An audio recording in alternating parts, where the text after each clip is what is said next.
블로그 포스팅을 쉽고 퀄리티 높게 할 수 있게 도와주는 몇 가지 도구들이 있는데요. 오늘 소개해드릴 도구들은 바로 리뷰언즈 앤 서포터, 웨일, 미리캔버스, 픽픽입니다. 이미 아시는 분들도 계시겠지만 블로그를 이제 막 시작하시는 분들이라면 오늘 이 영상을 꼭 시청하시고 두세 번 반복해서 보다가 적용해 보시길 바랄게요. 첫 번째, 리뷰언즈 앤 서포터. 글자 수를 자동으로 세어주는 확장 프로그램이에요. 제가 포스팅을 할 때 글자 수가 중요하다고 여러 번 강조를 드렸었는데요. 네이버에서 딱 이만큼만 쓰세요 라고 공지한 건 아니지만 제가 글을 쓰면서 경험해본 바로는 분명 차이가 존재하는 것 같습니다. 리뷰언즈 앤 서포터는 네이버에서 이렇게 리뷰언즈 앤 서포터라고 검색을 하시면 설치를 해주실 수가 있는데요. 이거는 확장 프로그램이기 때문에 크롬 웹스토어에서 이렇게 다운을 받아 주셔야 해요. 확장 프로그램이어서 이거를 다운을 받아 주시면 이제 이 크롬에 깔리게 되는데요. 무료입니다. 그러면 이거를 설치했을 때 어떻게 바뀌는지 한번 볼게요. 제 블로그로 한번 보여드리겠습니다. 이제 글을 쓸 때 되게 유용한데요. 이렇게 글쓰기를 이제 누르고 우리가 포스팅을 하잖아요. 그래서 만약에 여기서 뭐 이에이트 공모주 청약이라고 이제 제가 글을 쓴다고 해볼게요. 그러면 안녕하세요. I'm 플래너입니다. 오늘은 이에이트와 관련된 기업 분석을 해볼게요. 이런 식으로 제가 쓴다고 해볼게요. 그러면 이게 글자 수가 몇 자인지 일일이 세지 않는 한 우리는 모르잖아요. 근데 여기 보시면 전체 32자, 한글 32, 영어 숫자 이렇게 해가지고 자동으로 글자 수를 좀 체크해주는 확장 프로그램이에요. 그렇기 때문에 우리가 일일이 수동으로 이제 글자 수를 확인할 필요도 없고, 이 포스팅이 몇 자를 내가 썼지를 확인해 볼 수 있겠죠. 그리고 또 좋은 점은 네이버에서 만약에 이에이트라고 검색을 하면 이에이트 공모주라고 검색을 하면 많은 사람들의 글이 나오잖아요. 그럼 여기 보시면 앤서포터 키워드 분석이라고 있어요. 요걸 이렇게 눌러주시면 어제 글을 몇 개를 등록을 했고 그리고 하루 평균 몇 개 글이 등록이 되는지 요거를 이제 확인을 하실 수가 있고 그리고 그 월간 검색 수도 자동으로 보여줍니다. 그리고 이 블로거들의 글을 하나하나 분석을 해줄 수가 있는데요. 또 보시면 이 분이 지금 인기글 1위로 올라와 있는데 전체 글자 수는 몇 자인지 그리고 이 분이 이 블로그 EAT 공모주라는 글을 쓰면서 어떤 단어를 몇 개 반복했는지도 확인을 할 수 있어요. 앤서포터 확장 프로그램을 다운받고 이 상위에 있는 사람들의 글을 분석을 해서 키워드는 몇 번을 썼는지 글자 수는 평균 어느 정도를 썼는지를 좀 확인해 볼 수 있겠죠. 그리고 두 번째 웨일. 이건 뭐냐면 크롬이나 엣지처럼 네이버에서 만든 웹 브라우저예요. 이렇게 네이버에서 웨일이라고 검색을 하시고 이 네이버에서 웨일이라고 검색을 하면 이렇게 설치할 수 있는 사이트가 나오는데요. 당연히 무료고요. 저는 이미 설치를 해줬어요. 자, 그러면 웨일을 한번 실행을 해볼게요. 여기 보시면 오른쪽에 사이드바가 있잖아요. 여기 사이드바가 있어서 다양한 기능을 사용할 수가 있는데 뭐 번역 기능도 있고 그리고 메모 그리고 뭐 웹툰, 뭐 동영상 이런 기능들을 가지고 있어요. 여기 보시면 그린닷이라는 그 이름이 보이실 텐데 전 요거를 좀 활용을 또 해주고 있는데요. 이게 듀얼 모니터의 효과를 좀 가질 수 있기 때문이에요. 무슨 얘기냐면 우리가 모니터 하나로 글을 쓰시는 분들이 계실 텐데 이 창을 분리해서 한쪽은 정보를 찾고 한쪽은 포스팅을 하고 싶을 때가 있잖아요. 그러면 이 그린닷 기능을 활용해 주시면 돼요. 보시면 내가 만약에 포스팅을 한다고 할 때 어떤 정보를 찾으려면은 사실 한쪽에서는 정보를 찾는 화면이 있으면 좋잖아요. 이걸 보고 쓰니까. 그러면 여기서 이 고정 표시를 해 두시고 이 IS 계좌에 대한 내가 만약에 글을 쓰고 싶다 하시면 여기 뉴스를 한번 이제 보시는 거죠. 뉴스를 보고 내가 여기서 공부를 하면서 정리해야 할 내용이 있잖아요. 그럼 여기서 이제 보시면서 쓰실 수 있는 거예요. 이렇게. ISK 계좌는 비과세 혜택을 받을 수 있다. 뭐 이런 식으로. 그럴 때 이 그린닷 기능을 활용을 해주시면 돼요. 또는 이제 창을 분리해서 하시고 싶다 그러면 여기 오른쪽 상단에 있는 점 3개를 누르면 여기 모바일 창이 있거든요. 여기 모바일 창을 누르시면 이 화면은 또 이제 모바일 창, 그러니까 우리가 핸드폰으로 볼 수 있는 화면을 보여주는 거예요. 그래서 이렇게 보시면 우리가 핸드폰으로 보는 화면과 똑같죠. 그래서 요거를 모바일 창이라고 하고요. 여기 사이드바를 이렇게 조절해서 투명으로도 변경을 할 수가 있어요. 그래서 저는 보통 이제 회사에서 뭐 검색을 하거나 그럴 때 남한테 이제 좀 들키기 싫은 내용이 있다거나 할 때 좀 사용을 해주는 편이고요. 만약에 누가 온다 이러면 옆을 이렇게 클릭해서 재빠르게 사라지게 할 수도 있고요. 좀 유용하게 많이 쓰고 있어요. 그리고 저는 종종 이 캡처 화면도 쓰는데요. 여기 상단에 보시면 이 카메라 모양이 있거든요.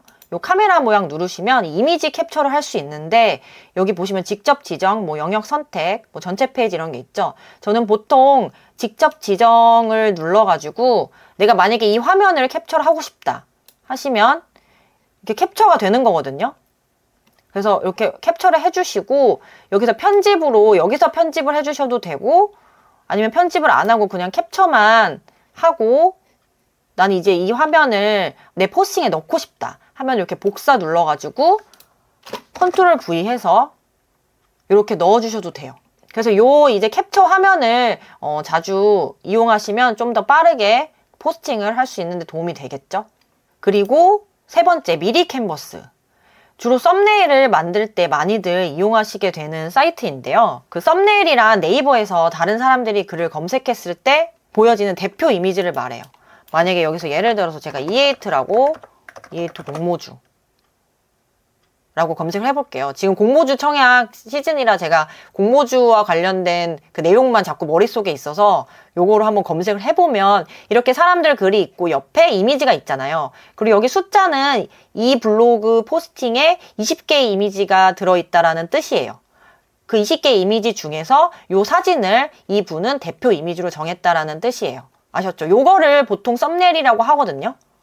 그래서 요 썸네일을 만들 때 주로 미리 캔버스를 활용을 많이 해주실 거예요. 저도 미리 캔버스에서 보통 썸네일을 만드는데요. 이 부분에 대해서는 제가 직접 어떻게 사용을 하는지 보여드릴게요. 그 네이버에서 미리 캔버스라고 검색을 해 주셔가지고 그 사이트에 들어오시면 돼요. 이거는 자동 저장이 되기 때문에 내가 작업을 하다가 중간에 멈추고 다른 일을 한다고 해서 없어지는 게 아니고 다시 로그인을 해서 들어오면 그 작업이 그대로 남아 있어요. 저는 블로그 썸네일을 할 때는 1000 곱하기 1000으로 많이 활용을 해주고 있어요. 여기 크기 조정해서 1000 곱하기 1000으로 선택해 주시면 디자인 도안이 이제 나옵니다. 그래서 요거는 제가 지금 많이 사용하고 있는 썸네일이잖아요.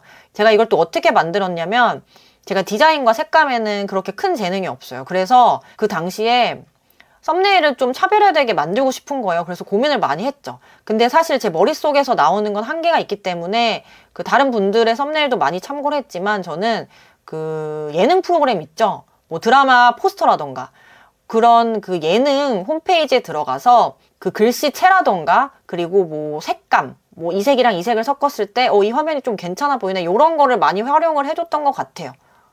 그래서 나온 게 요 디자인인데 사실 이렇게 이모티콘들이 있잖아요.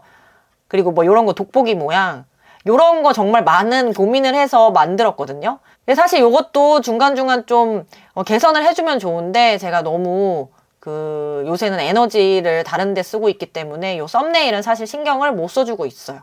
사실 그렇게 그 포스팅을 할 때 썸네일이 중요한 건 아니지만 이런 건 있어요. 내가 만약에 어떤 글을 검색을 했을 때 코쌤이라는 이제 공모주를 하기 때문에 이제 검색을 했을 때 사람들은 보통 이 상위에 떠 있는 블로거들을 보겠지만 만약에 똑같은 비슷한 제목이라면 사실 썸네일이 차별화되어 있으면은 좀 클릭할 확률이 높긴 하겠죠. 그래서 썸네일을 다들 이제 좀 멋스럽게 하고 싶으실 텐데 저라면 제가 만약에 지금 블로그를 시작한다면 저는 썸네일에는 그렇게 크게 시간을 투입하지 않고 글을 어떻게 써야지 좀 노출이 잘 되고 유입을 잘 될 수 있을까를 고민할 것 같아요. 그러니까 너무 어렵게 생각은 하지 마세요. 만약에 내가 어떻게 썸네일을 만들지 모르겠다 라고 하시면은 여기 보시면 이미 기존에 있는 디자인들이 있거든요. 그 예를 들어서 저는 로고 프로필을 선택을 해볼게요. 그럼 이렇게 이미 기존에 여기 미리 캔버스 측에서 만들어 놓은 디자인들이 있는데 여기 보시면 왕관 표시는 유료 디자인이고요. 그래서 요거는 유료를 결제해야지 사용할 수 있고 이렇게 없는 거는 그냥 내가 활용을 할 수 있어요. 여기서 만약에 요런 이제 디자인이 마음에 들었다 하시면 여기서 이제 내가 글자를 바꿔서 쓰시는 거죠. 코쌤 공모주 뭐 이런 식으로 코쌤 공모주 이렇게 그리고 여기 색상도 배경 색상도 이렇게 바꾸셔가지고 좀 디자인을 좀 바꿔주시는 거예요. 그리고 여기 글자 색깔도 여기 보시면 글자 색도 뭐 검은색 이렇게 해가지고, 그럼 아까랑 조금 뭔가 달라졌잖아요, 느낌이. 이런 식으로 이제 썸네일을 만드신 다음에 그 다음에 어떻게 하냐, 이제 다운로드를 해줍니다. 그냥 앞에 있는 JPG 해서 빠른 다운로드 눌러주시면 돼요. 그리고 여기 포스팅에다가 제목은 E8지만 저는 코스튬으로 만들었기 때문에 여기 사진 눌러주시고, 여기 그 다운로드 받았던 폴더 있죠? 여기 코스튬 공모주 선택하시고 열기 누르셔서 여기에 첨부하시면 돼요. 여기 사이즈는 이렇게 크게 비율을 맞춰도 되는데 저는 보통 여기 맨 앞에는 작게를 선택을 해주거든요. 작게를 선택을 해주고 가운데 정렬을 눌러줍니다. 가운데 정렬 이렇게 해주시면 좀 더 깔끔하게 포스팅이 완성이 되고요.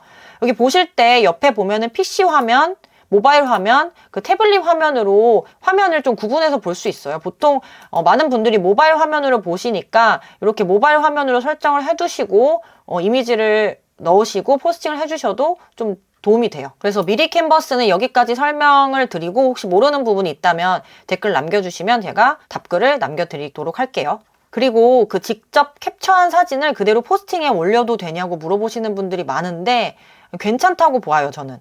사실 저도 여러 번 그렇게 했고 그게 뭐 저품질의 원인이 되거나 지수가 하락하거나 그러진 않았는데요. 다만 많은 사람들이 그 이미지를 사용했을 경우 유사 이미지로 좀 무효 처리가 될 가능성은 있기 때문에 캡처를 했다면 가공해서 하는 편이 좋긴 하겠죠. 아무래도 리스크를 줄이는 게 우리의 블로그 성장에는 도움이 되니까. 그리고 그 이미지 한 장 한 장의 스트레스를 받기보다는 퀄리티 높은 글에 네이버는 더 점수를 높게 주기 때문에 저도 이미지보다는 글에 더 집중을 하는 편이고요. 너무 스트레스를 받지 마시고요. 저도 건강 블로그를 운영을 하면서 너무 넓은 이미지가 없어서 그냥 썸네일 하나만 만들고 그냥 포스팅을 해요. 그래도 노출이 잘 되더라고요. 유입도 잘 잡히고. 그러니까 이미지 개수가 그렇게 크게 영향을 주는 것 같진 않아요. 마지막으로 픽픽. 그 미리 캔버스는 썸네일 위주로 만드는 사이트라면 픽픽은 내가 어떤 사진이나 이미지를 capture를 했을 때 간단하게 가공을 할 수 있는 프로그램이에요. 요거는 네이버에서 픽픽 이렇게 검색을 하시고 요거 프로그램 다운 받아주시면 되고요. 이것도 무료예요. 여기에서 모자이크나 뭐 빨간 테두리, 강조 글자 뭐 이런 거를 수정하실 수가 있는데 제가 사용 방법을 간단히 알려드릴게요. 만약에 내가 이 화면을 캡처를 하고 싶어요. 그러면은 이제 캡처를 할게요. 캡처 이렇게 해서 이제 픽픽을 프로그램을 이제 실행을 해요. 그런 다음에 여기 새로 만들기를 클릭을 해줍니다. 새로 만들기 클릭. 그런 다음에 아까 그 캡처를 했잖아요. 그러면은 컨트롤 V 누르면 자동으로 이렇게 화면이 끌고 오거든요. 여기서 저는 주로 활용하는 게 여기 홈에 가서 효과, 테두리 및 액자 효과. 여기 하시면은 이 이미지의 테두리를 두를 수 있는 거거든요. 그래서 저는 보통 이렇게 단색 테두리 한 2나 그 테두리 두께를 한 2나 3 뭐 이 정도 해가지고 테두리를 좀 둘러줘요. 여기 확인 누르시면 보이실 거예요. 이렇게 테두리 둘러진 거 보이시죠? 요거는 본인의 스타일에 맞게 그 색깔을 변경해 주신 다음에 뭐 해주셔도 되고요. 만약 난 초록색을 하고 싶다. 그러면 초록색 하셔가지고 확인 이렇게 누르면 지금 아까 회색이랑 초록색 겹치는데 이런 식으로 이제 보이고요. 그리고 좀 요 부분은 강조하고 싶다라는 부분이 있잖아요. 그러면 저는 그럴 때 이 빨간색 테두리를 좀 해주는데요. 그건 어떻게 하냐면 여기 도형 누르셔가지고 여기 도형 보면은 다양한 도형 스타일이 있어요. 저는 보통 이 네모 도형을 많이 사용을 하는데요. 네모 도형 누르고 이 색상은 보통 빨간색으로 선택을 하고 이 픽픽 툴이라는 부분을 강조하고 싶다 하면은 이렇게 드래그 해가지고 이 네모 테두리를 이렇게 만듭니다. 그리고 여기 편집 완료 누르시면 이렇게 하나 수정이 완성된 거예요. 그러면 아까 그냥 이미지보다는 이렇게 조금 가공하면은 유사 이미지에 걸릴 확률이 좀 적겠죠? 그래서 만약에 요거를 이제 내 포스팅에 넣고 싶다 하면은 여기 복사를 누른 다음에 아까 요 포스팅에서 PC 화면으로 좀 바꿀게요. 포스팅에서 컨트롤 V 해서 이렇게 하면 넣어주시면 돼요. 저는 보통 포스팅 할 때 이렇게 복사 붙여넣기 해서 활용을 해주고 있고요. 따로 뭐 이렇게 파일에서 저장하기 해서 하진 않고 그냥 복사해서 붙여넣기 하고 있어요. 그리고 또 제가 많이 쓰는 기능을 알려드리자면 여기 보면은 특수 도형에 이 하이라이트 부분이 있어요. 그럼 하이라이트 부분도 저는 많이 쓰는데요. 이렇게 드래그 하시면 이 부분이 좀 강조가 돼요. 요거는 이제 색깔도 변경할 수 있는데 저는 보통 노란색으로 쓰고요. 이렇게 편집 완료하시고 또 복사해가지고 붙여넣기 해주시면 됩니다. 오늘은 블로그 포스팅을 좀 더 쉽고 퀄리티 높게 만들기 위한 4가지 툴을 알아봤는데요. 기본적으로 이 4가지는 알고 계시면 좋을 것 같아요. 저는 포스팅 할 때마다 그 미리 캔버스랑 픽픽은 거의 매일 사용하고 있고요. 처음엔 좀 어려울 수 있지만 하다 보면 이것도 익숙해지실 거예요. 오늘 영상은 여기까지입니다. 도움이 좀 되셨을까요?